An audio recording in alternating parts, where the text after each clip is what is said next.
Welcome to Transitions. I'm your host, Antoinette Zloty. Autism spectrum disorder diagnosis is one of the ones that is on the rise, and it might be a surprise to some of you families out there who might find that your child also is diagnosed. To learn more about what that transition is like, my guest today is Jacqueline Gagnon, who is a mother of a child diagnosed with ASD and is here to share her journey with us. Thank you for joining us, Jackie. Sure.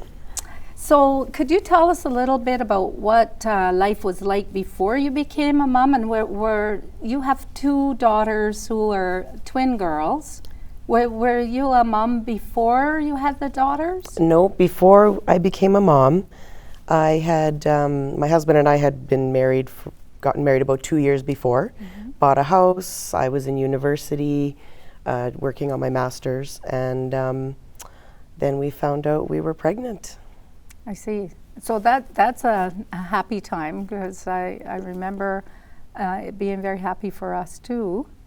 And so what happened along the way then? You had you have two daughters. How soon did you find out that one of your kids needed some special care? I think I started to notice some things at around 12 months that were a little bit different, and because I had a set of twins, I had something to compare. So I was noticing that she wasn't progressing as quickly as her sister. And there were just a few little things that I was noticing that I was a little bit worried about. So we went to the doctor. They had said maybe we needed to wait a little bit longer, but by the time we got in to see the developmental pediatrician, it was 3 weeks after her third birthday when we got the diagnosis. Okay, 3 weeks after third. So had you used daycare before that? And did you have any concerns being brought up at daycare to you? Yeah, the girls both started daycare when they became a year old. I went back to work, and they started to notice some delay in speech at the daycare. I had noticed that as well. So that was the beginning of the whole process. It was the speech delay that got me into a speech therapist, and then she suggested the referral, and so we went from there. But yeah, the daycare was a big part of us getting in for that. Well, it's interesting that how that can happen through people who really don't know you, and then they, meet your child, and then they're telling you these things. Did you sort of accept and then acknowledge? It sounds like that's what you did. Like, he didn't say, oh, you must be wrong, or it sounds like you accepted what they were saying. Well, I knew that there were some things that I was concerned about, but then when other people were telling me that they had the same concerns, I mean, that's hard to hear no matter what. So I did struggle a little bit in going forward with all the referrals and the appointments, but I did it anyway. And then when we got the diagnosis, I wasn't surprised, but it was still really, really, really hard to hear that. And what about your husband? Was he sort of along the same thoughts as you, or was he denying that and figuring that you might be overreacting? Everybody thought I was overreacting at first. Because of my work, people thought that perhaps I was being more extra cautious about the things I was seeing. But once we had the diagnosis, everybody quickly got on board, and definitely we needed to support her, so that's what we did. So your work as a social worker in the school division. School division, so, okay. So did you know anything about ASD before? I did, because of all the kids that I worked with in my job. Yeah, so that helped. So I worked in several different schools where we also did a lot of professional development on ASD. There were students in the buildings that I worked at who also had some struggles with that. So I was fairly knowledgeable and educated on the ASD spectrum. It's a little bit different when it happens in your own family. Then you have to become, extra educated, but I definitely had some background. So I mean, that's very fortunate for you, but what about, say, your family, like extended family? Was there some denial going on there, or, you know, sort of like, no, you're overreacting, or, or at worst yet, some family members can reject a child because they feel that they start to favor one over the other? Mm-hmm. Did you have to do some intervention there to? Well, I think there was a lot of people in our family outside of our really close immediate family that often wondered, like, it doesn't seem like that could be possible, and they didn't see a lot of the traits in her that maybe we saw at home or they would see at school or in daycare.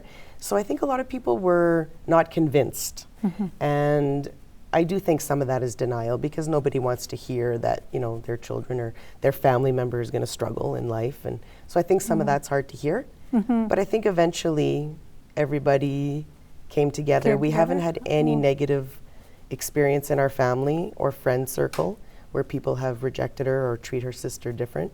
So we've been really, really lucky about that. That's good. So in terms of the school system now and where things are at, are they in the same class, or because some classes are adapted to accommodate kids who have special needs? Are they in different schools? No, the school division that they're in is inclusive, so there are no segregated programs for kids with special needs. So everybody is together in the classroom. Her and her sister have never been in the same classroom, which was my request. Oh, yeah. I felt like they both needed to kind of have their own life and their own friends, so they're not together, but the school has been fantastic and very, very supportive. They're both moving into junior high next year, and that school as well has been very, very accommodating. That's wonderful. That's amazing. And recreation, they have different interests, I guess. Like maybe one is more into swimming, the other.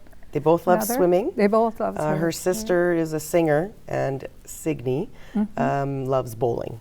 Oh, so she does does bowling with Special Olympics. Well, we should bowl together then, because I love bowling too. And so tell me about the film that both of you are in. I'm a part of a group called ADAPT. So it's a group of parents and professionals and people who care, and we volunteered to form a group that can put information out there for other parents whose kids are being diagnosed. So we applied for a grant, and we're given money to create a film that describes different forms of developmental therapies. So how about if we watch that film now? We'll just put it on for our viewers at home, and then we'll be right back, folks.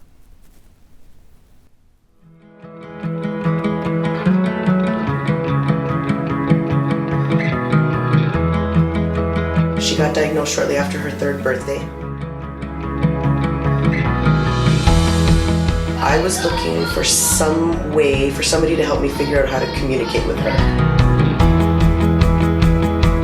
We had no idea what to choose, so we took some time and I spoke to some people that I worked with and got some advice and researched both and decided that we were going to do the DIR. When we started, we had no idea what to expect, but we had our worker come out. She demonstrated DIR for us with our daughter, and then she slowly started training us on how to do it. So at first I was a little bit overwhelmed because it requires a lot of animation and intense play, but we quickly got the hang of it, and then we were using it like every day, all day. I'm a play project and teaching play consultant, which is a developmental therapy for kids with autism. And Play Project follows the theoretical framework of Stanley Greenspan and Serena Weider's DIR model. Play Project follows the 7 circles of the Play Project, and it's designed so that you are continually monitoring your child's growth, and it's individualized to what your child needs. There's roughly monthly sessions where your consultant will come to you in your home or to your child's school, and they will tailor plans to match your child's need in that time frame, and then continually update them so that you're following the most needed principles, techniques, and methods to ensure that your child is reaching their full potential. I think what it did for us was it showed us how to play. I think when you talk about playing with your child, you just assume that that's something you can do. We had to be more aware of what she was doing as opposed to what we wanted to do. And we had to put ourselves in her place. So if she was doing something and we didn't think it was play, we used what she was doing anyways, got down to her level, and started doing what she was doing. And that's when she started to let us in and we started to make some connections. So Play Project teaches you how to profile your child in an individual way.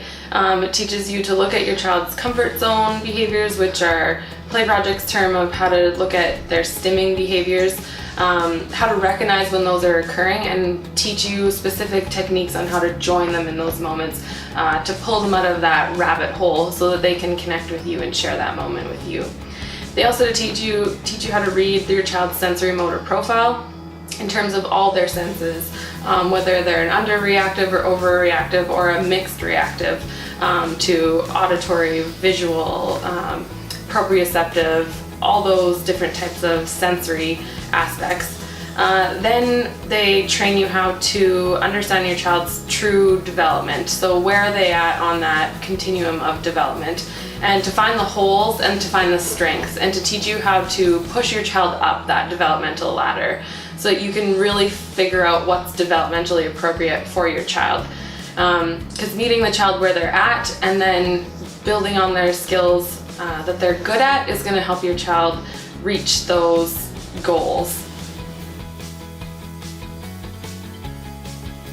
Most of the time when you hear something like autism, you think about how things are different. You don't think about how things are the same, because autistic kids are essentially the same as all other kids, but they've got a few quirks, they've got a few things that are unusual, and that's okay. Celebrate those and figure out how they work.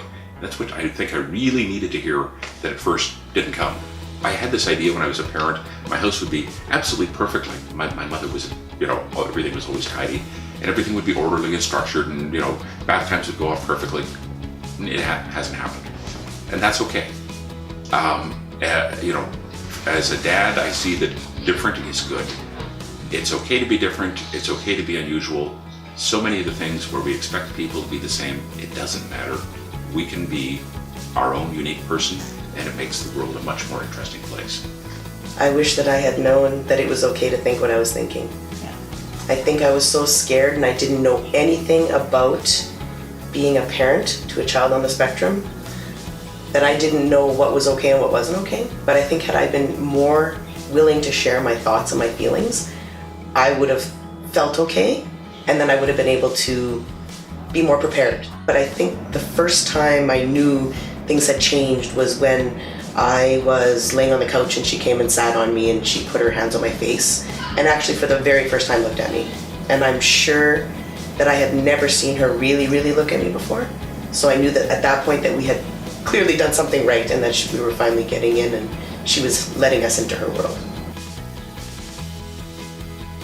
That and had somebody to really share that with, I think you're more equipped to deal with all the therapies and all the things that you're going to need to do in the future.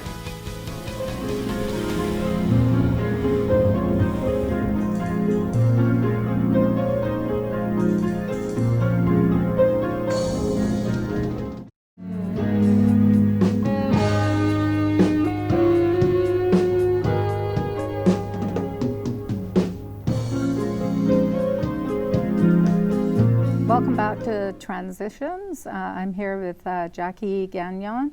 And Jackie, thank you for sharing that video with us. Can you tell us a little bit about how you went about creating that video? Well, when your child gets diagnosed in the preschool years, you are asked to choose one of two therapies. So you either choose Autism Outreach or a St. Amant ABA therapy. So our family chose this DIR floor time, which is what you saw in the video. We chose to record that to show families what that particular developmental therapy looks like, how it helps, how we felt that it worked for our children. I see. So you also have another video. We're going to actually go straight to that video as well. So folks at home, here you go. We'd like you to see this other video that Jackie is sharing with us.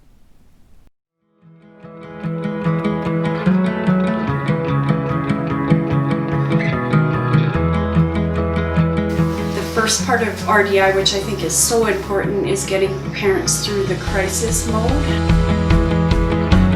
Moving, yeah, I think RDI worked for my son by allowing me to get to know how life worked from his perspective.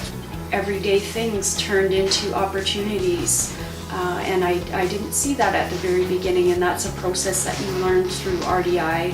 And being a guide for these little people is you get on the ground, you understand how things work for them, and you move on from there, and you become, that just becomes a way of life. It becomes natural. So in REI, the way we go about it is parent learning. The most important person in any child's life is their parent or their guardian. Nobody cares more about this child than parents, right? So our approach is that the world's very best teacher for your child is you, the parent. You are the one who's invested, and you will be there day after day, year after year for your child. You know you will be. And so you are the one that needs to be equipped with knowledge, with understanding, and with the ability to solve problems and plan forward for your child.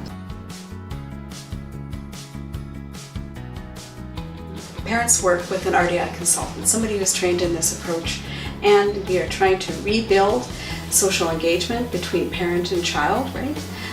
Sometimes that engagement was there and was lost over the course of the development of the autism. Sometimes it never really got off the ground. Either way, we need to build a guiding relationship.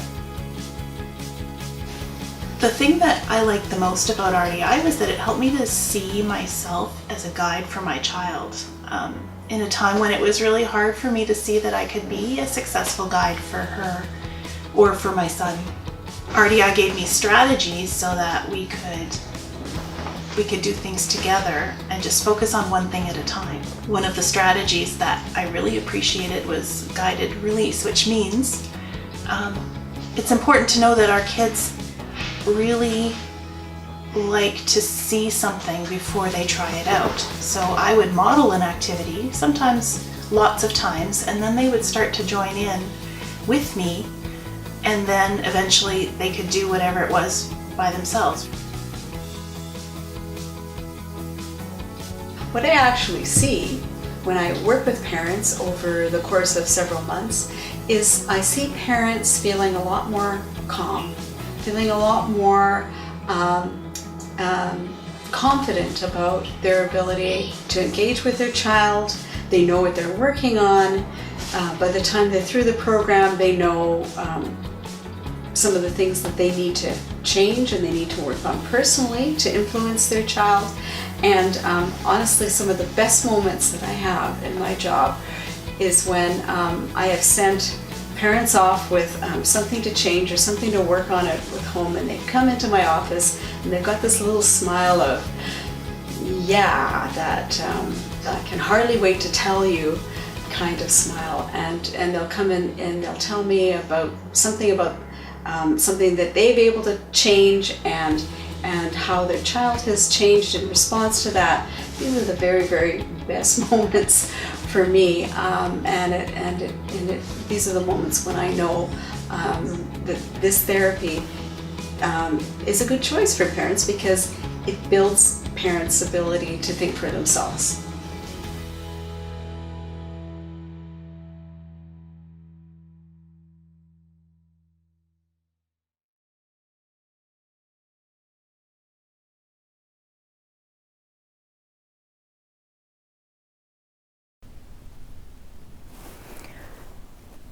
I'm very happy to have you here today and to be able to share these very well done videos. Tell us though a little bit about the future. What are your hopes for the future? Because I'm an empty nester now. Both of my kids have moved out within the last few years. Is this something that you're looking forward to at some point too?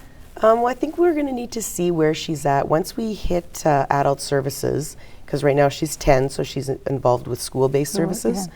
But when she becomes an adult and we start to figure out what services will be there for her and resources, at that point we'll be able to figure out if she'll be able to live on her own, if she'll need to be in assisted living, or how we're going to be able to support her into adulthood. So I'm trying not to think about that right now. I'm just taking it day by day until we can figure out what we're going to do.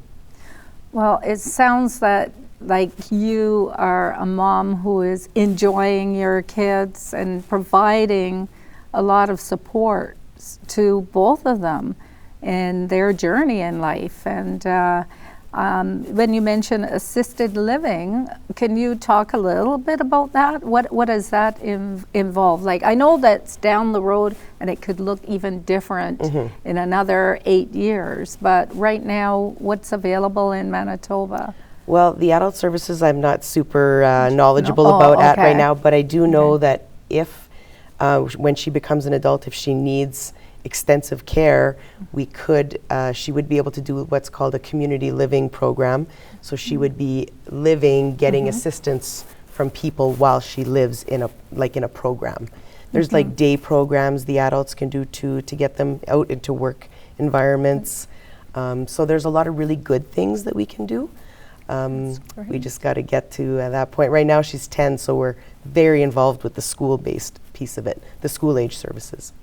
And ADAPT is the name of the program? Of the organization, Or the organization. Do you meet together as parents periodically? Yeah, we try to meet to kind of figure out, what's been going on in the community, if there's anything we can do to help out.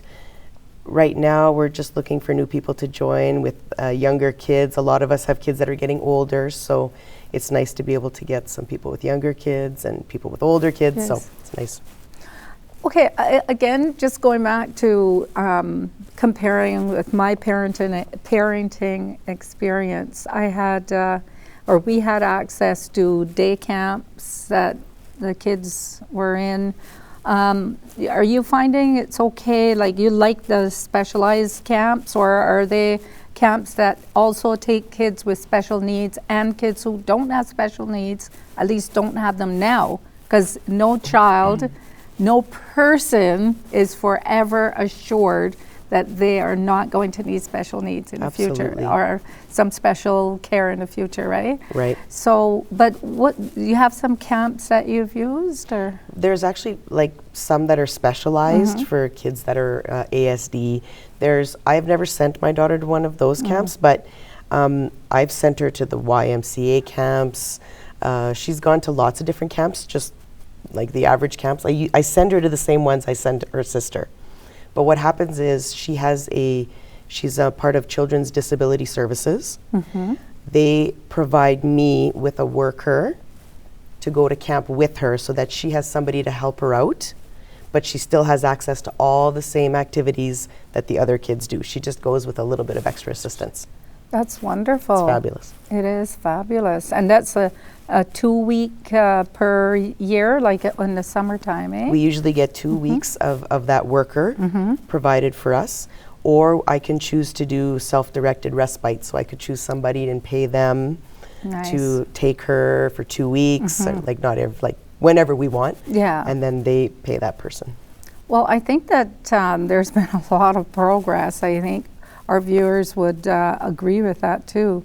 Because back in the day, kids who have special needs didn't get the opportunities that the kids are getting today. And let's just hope that that all continues so that kids can stay at home, have the transitions that other kids go through. They can also experience those transitions, and parents get the support to continue working because both you and your husband are working full-time, contributing to society. That's really wonderful.